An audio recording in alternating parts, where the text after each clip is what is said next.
दोस्तों नमस्कार। आप सभी का मेरे YouTube चैनल पर हार्दिक स्वागत है। मैं आशा करता हूँ कि आप सभी स्वस्थ एवं सुरक्षित होंगे और संक्रमण के इस काल में आप सभी अपना ख्याल रख रहे होंगे। दोस्तों इस देश को हो क्या गया है। दोस्तों सरकारें आती हैं चली जाती हैं, लेकिन जनता के साथ जो वादे किए जाते हैं, तमाम तरह के जो चुनावी घोषणा पत्र जारी किए जाते हैं, और मैं तो उनको ये कहूँगा दोस्तों कि जादुई पत्र जारी किए जाते हैं। और जादुई पत्र इसलिए ताकि लोगों को अपनी ओर आकर्षित किया जाए, जनता का ध्यान वास्तविक मुद्दों से हटा करके कहीं ना कहीं दूसरी ओर डाइवर्ट किया जा सके। विकास का मुद्दा गौण हो जाता है कुछ समय के बाद। दोस्तों ये भूमिका जमानी इसीलिए अनिवार्य थी कि आज एक चौंकाने वाली दोस्तों मैं आपको बात बताने जा रहा हूँ। और वो बात ये है कि भारत की जीडीपी जो 5 लाख अरब डॉलर की बनने वाली थी, वो अब उसके सपने हकीकत होते हुए नज़र नहीं आ रहे हैं। और स्थिति दोस्तों वास्तव में काफ़ी गंभीर है, काफ़ी चिंताजनक ये स्थिति है दोस्तों। और दोस्तों जो रिपोर्ट बता रही है, उस रिपोर्ट के मुताबिक यदि भारत को 5 लाख अरब डॉलर की एक अर्थव्यवस्था बनना है, विश्व के भीतर खुद को स्थापित करना है, तो उसके लिए हमें जो ग्रोथ चाहिएगी वो लगभग 22% की दर से चाहिए, जो आज तक भारत के इतिहास में कभी नहीं हुआ। दोस्तों अब मेरी इस बात से आप इत्तेफाक रखें या ना रखें, लेकिन मैं यहाँ पर एक बात ज़रूर कहना चाहूँ कि सरकार के पास वो कौन सा मैकेनिज़्म है जिससे +22 में जीडीपी बढ़ती रहेगी, लगातार ग्रोथ रेट हमारी चढ़ती रहेगी। सरकार को वह भी बताना चाहिए, उस बात का भी उल्लेख दोस्तों होना चाहिए। और जहाँ तक दोस्तों इस कोरोना काल में मैं जीडीपी में गिरावट की बात करूँ, तो जो गिरावट रही है वो 7.3% की गिरावट हमारी जीडीपी में दर्ज की गई है। दोस्तों ये छोटी गिरावट नहीं है, आप अंदाज़ा लगा सकते हैं कि कितना भारी हमारी अर्थव्यवस्था को नुकसान हुआ है। और दोस्तों इस पूरे लॉकडाउन के काल में, इस पूरे कोरोना के काल में, वित्त वर्ष 2020-21 में जो हमारी अर्थव्यवस्था को नुकसान हुआ वो लगभग 83 अरब डॉलर के करीब नुकसान हुआ। ये कोई छोटा आंकड़ा नहीं है, ये वो आंकड़ा है जो आपको चिंता में डाल सकता है। और दोस्तों एक आंकड़ा और मैं आपको बताना चाहूँ, वो आंकड़ा ये है कि कोरोना की जो दूसरी लहर आई उसमें लगभग 1 करोड़ लोगों की नौकरियां चली गई, और इस पूरी लहर का लगभग 97% लोगों पर असर पड़ा, उनकी परचेजिंग पावर कम हुई। ऐसे में सरकार को ये भी बताना चाहिए कि हम किस तरीके से 5 ट्रिलियन की इकोनॉमी बनने जा रहे हैं। इस बात का भी जिक्र सरकार को करना चाहिए। केवल कह देने मात्र से और बातें बना लेने मात्र से कोई काम नहीं हो जाता। देश की जनता आज महंगाई की मार झेल रही है। दोस्तों ये बात बिल्कुल सही है कि कहीं ना कहीं इस संक्रमण का, इस कोरोना संकट का विश्व के तमाम देशों पर प्रभाव पड़ा है। चाहे अमेरिका हो, उसकी अर्थव्यवस्था में भी डाउनफॉल देखने को मिला, लेकिन हमारा पड़ोसी देश चीन किस तरीके से इससे उबर गया, सरकार को इस बात पर भी एक नज़र डालनी चाहिए। जनता के सामने कहीं ना कहीं वह आंकड़े भी रखना चाहिए कि किस तरीके से उसकी अर्थव्यवस्था भारत से आगे ही बढ़ती जा रही है। आज हमारा पड़ोसी हर क्षेत्र में हमसे आगे निकल रहा है।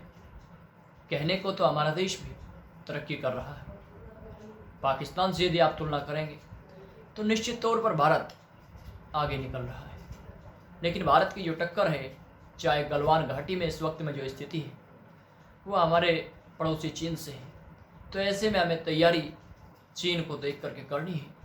यदि आपको एक कुत्ते पर हमला करना है तो आपको तैयारी एक शेर को मारने की करनी चाहिए। यदि आप तैयारी भी छोटे स्तर की करेंगे तो निश्चित तौर पर आपको नुकसान उठाना पड़ेगा। दोस्तों आपको याद होगा जब 2014 में भाजपा की सरकार बनी तो लोगों को तमाम उम्मीदें थी, तमाम घोषणाएं थी, काले धन की भी तमाम तरह की बातें चली। काला धन वापस आएगा, तो देश के हर गांव को करोड़ों रुपए मिले, तकदीर लोगों की बदल दी जाएगी। एक तरीके से इवेंट पूरा मैनेज किया गया, यानी कि एक तरीके से इस तरीके का एक सुयोजित कार्यक्रम चलाया गया, कैंपेन चलाया गया कि लोगों को ये लगने लगा कि अब निश्चित तौर पर उनके जीवन में कुछ खुशहाली आएगी। लेकिन दोस्तों, यहाँ पर मैं आपको बताना चाहूँगा कि वो खुशहाली आई नहीं। पेट्रोल सैकड़ा लगा गया और अर्थव्यवस्था की हालत आप इस वक्त में देख ही रही हैं। दोस्तों, मैं आपको बताना चाहूँगा इस वक्त में जो हमारी अर्थव्यवस्था का जो आकार है वो लगभग 2.7 लाख करोड़ के करीब है दोस्तों। और ऐसे में आप ध्यान दीजिएगा दोस्तों, 2.7 लाख करोड़ डॉलर की अर्थव्यवस्था के भरोसे भारत किस तरीके से अगले 5 या 6 वर्षों में इसे डबल करेगा, इसका कोई हमारे पास एक ब्लूप्रिंट नहीं है। केवल चुनावी रैलियों में ये कह देना बहुत अच्छा लगता है, बहुत सुंदर लगता है। और दोस्तों, मैं आपको बताना चाहूँगा कि हमारे देश के भीतर इसके अलावा एक स्थिति और भी भयंकर है, और वो स्थिति है रोजगार को लेकर कि किस तरीके से रोजगार लगातार घटे हैं। मैं आपको बताना चाहूँगा दोस्तों, जो केंद्र सरकार द्वारा सीधी भर्ती के द्वारा लोगों को नौकरी मिली, उनके आंकड़े मैं आपको देना चाहूँगा दोस्तों। वर्ष 2013 में लगभग 1,54,881 लोगों को नौकरी मिली। इसके अलावा दोस्तों, वर्ष 2014 में यह आंकड़ा घट करके दोस्तों 1,26,261 पर पहुंच गया। और इसके अलावा दोस्तों 2015 में यदि मैं बात करूं तो यह आंकड़ा अत्यंत चिंताजनक था, यानी कि 15,877 लोगों को केंद्र सरकार की सीधी भर्ती द्वारा उन्हें नियुक्ति मिली।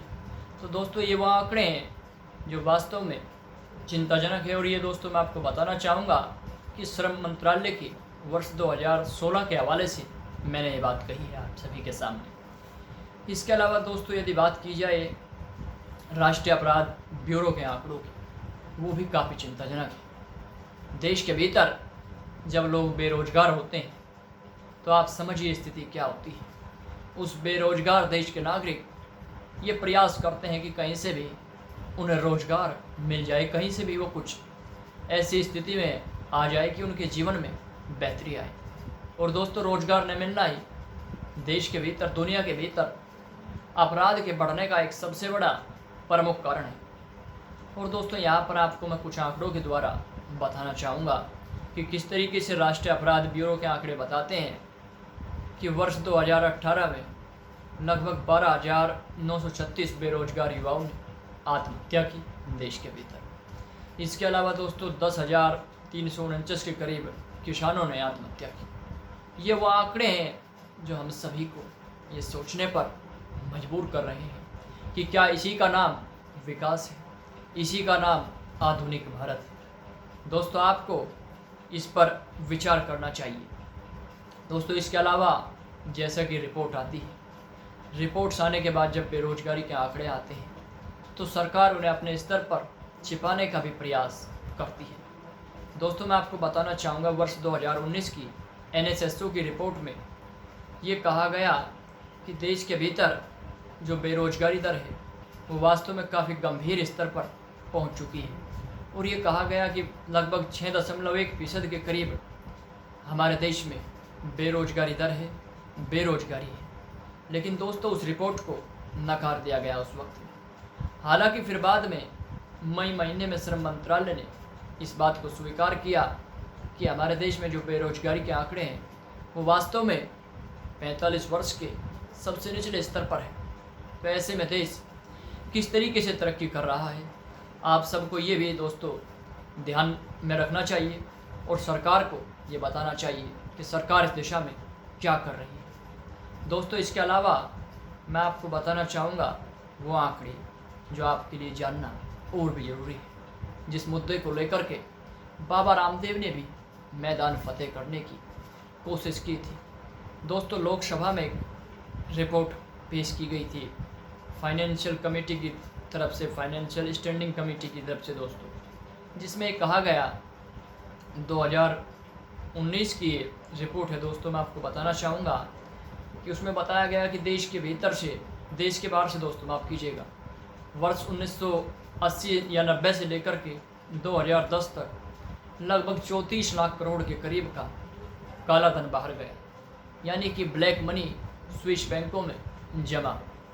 ये दोस्तों कोई छोटा आंकड़ा नहीं, ये चौंकाने वाली बात है कि देश में तमाम वादे किए गए, तमाम इरादे सरकारों ने जाहिर किए कि काला धन वापस आएगा, लेकिन दोस्तों उसकी वापसी के लिए क्या हो। और दोस्तों मैं यहाँ पर आपको एक और बात बताना चाहूँगा कि ये जो आंकड़े जारी किए गए हैं इनमें कुछ 19-20 हो सकता है, क्योंकि सरकार कभी भी आधिकारिक तौर पर ये नहीं बता सकती कि धन कितना है, उसका एक अनुमान लगाया जा सकता है।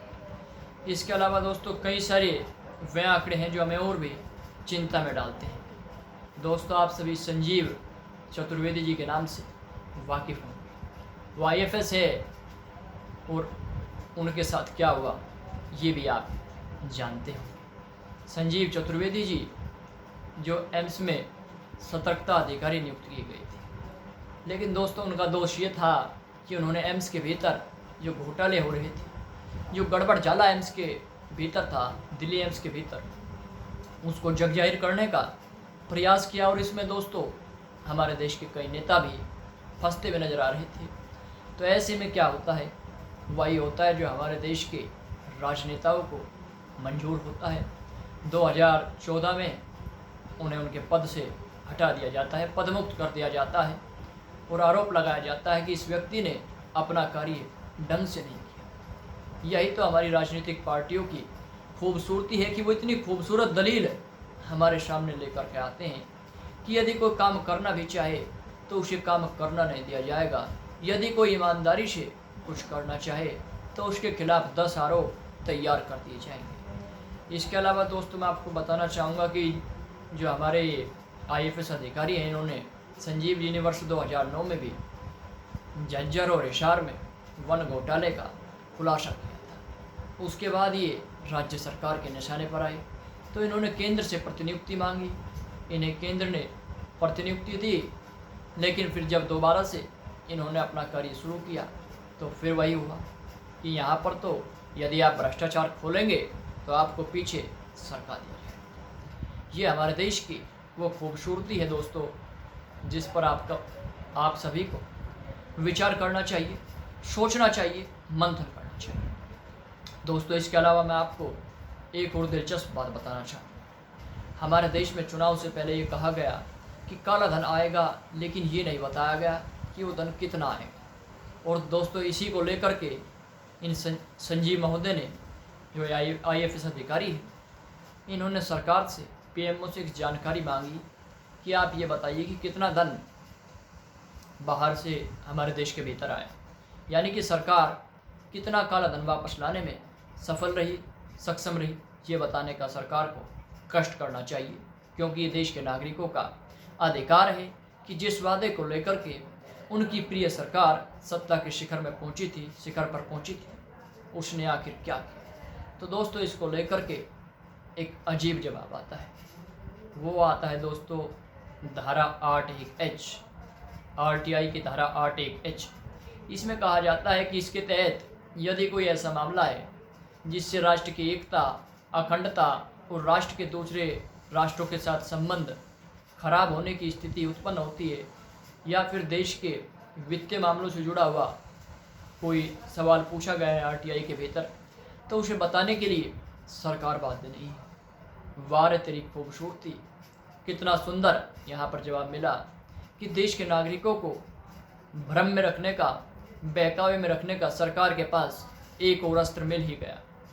हमारे देश के अंदर यही तो सबसे बड़ी विडंबना है कि यदि राजनेता, चाहे दोस्तों किसी भी पार्टी का हो, मैं किसी एक पार्टी की यहाँ पर बात नहीं कर रहा, यदि वो गलत कार्य करता है या देश के खिलाफ कोई काम होता है तो उसे बचने के 10 रास्ते मिलते हैं, लेकिन यदि एक गरीब व्यक्ति से कोई गलती हो जाए तो उसे फंसाने के 50 रास्ते मौजूद हैं। दोस्तों मैं उम्मीद करता हूँ कि देश की सरकारें आंखें खोल करके काम करें और जनता के हित के लिए जो सर्वोत्तम निर्णय हो वो लिया जाए।